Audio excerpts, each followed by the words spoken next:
Good day and welcome back to another DBZ Dokkan Battle video. In this video we're going to be taking a look at the physical Fasha unit and seeing just how good she is in DBZ Dokkan Battle. Now I've got her at 55%, could boost her a little bit more, but I've decided we're going to leave her at 55% so we can get a good look at her with basically only one dupe.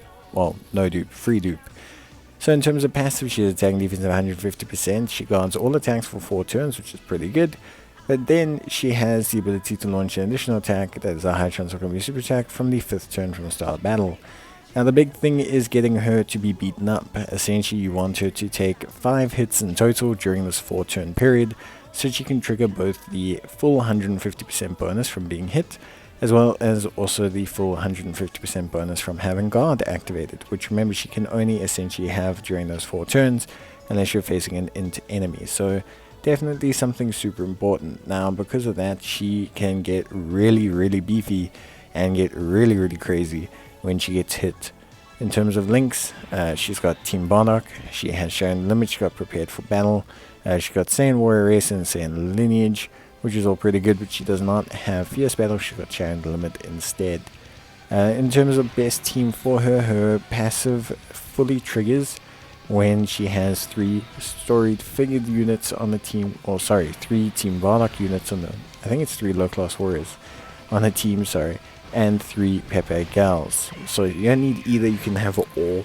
I think you still need to have, if I'm not mistaken, so if you have 2 low class warriors and you have 1 PHY gals, then she doesn't activate her full passive. So you do need to actually have 3 of the one category. Now unfortunately there actually are enough decent story or low class warriors, and there are enough decent PHY gals, but Fasha herself is pretty good. Even at 55%, obviously in Dokkan events it's quite difficult to get it to be hit 5 times, but you know, actually in any normal content, like difficult content I'm talking, Red Zone, even Fighting Legend Goku events, even Infinite Dragon Ball histories, any kind of harder content, her getting hit 5 times is actually not too bad. The only big problem I have at 55% is obviously it caps her defense out. So she caps out at around 420-ish K, around 420k, which isn't bad at all. It's really good. But the big problem that she has obviously at that point is that she can't really augment her defense any further way. She loses her guard, so she doesn't have anything outside of raw defense. Now when you have dupes in Fasha, that cap naturally raises and she can get to like 650, 700, which is very good. It's kind of similar to Nappa as a unit. And of course as well, you can give her the hidden potential system treatment, which is also pretty solid. To be honest though, I think she's pretty good. I think she's a pretty fun unit. She can hit some pretty interesting attack stats as well, like 5 million. She's just kind of like a raw numbers unit, which is cool. Don't get me wrong, I think it's really awesome. She has built-in additionals as well that triggers in after her guard activates. So she's one of those units you can go kind of like a full crit build on, or an additional build, like a little bit of additional, mainly crit, and you can just really benefit from all of those abilities that she has. And I think her passive really comes together quite nicely when everything kind of triggers and runs together quite smoothly. So she's really good. Honestly, I like her as a unit. I think her design's great. Her being limited to PHY gals and like Team Bardock, low class warrior type of teams isn't that big an issue, because A, she's not on many more categories than that basically, and B, yeah, those teams kind of need her the most. You wouldn't probably run her on like an Earthbred Fighters, you know what I mean?